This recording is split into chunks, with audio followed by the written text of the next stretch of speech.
Napasigaw ang ilang empleyado ng Department of Health Region 7 sa Cebu City habang hinuhuli ang mahabang sawa na iyan. Nakita raw ang sawa na pumailalim sa sasakyan ng isang ospital ng ahensya. Isang tauhan ng DOH ang nakagat ng sawa habang ito'y hinuhuli.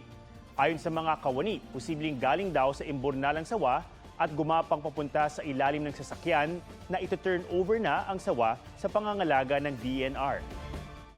Wala ng buhay nang matagpuan ang magsasaka na si Maximo Milian sa Dalaget, Cebu nitong Martes.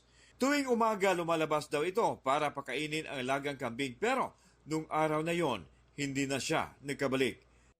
Bago yan, nakakita raw ang mga residente ng dalawang king cobra o banakon. Hinala nila, banakon ang nakadalig kay Maximo dahil may punctured wound siya sa binti na tila kagat ng hayop. Kailangan pang suriin ang kanyang bangkay para magkumpirma kung tinuklaw siya ng ahas. Very fatal gid siya. Potentially very fatal. So, fatal siya in a sense nga in just a few minutes mo effect na dayon ang iyang toxic effect sa iyang venom. To the point na makaparalyze sa pasyente nga di nakaginhawa.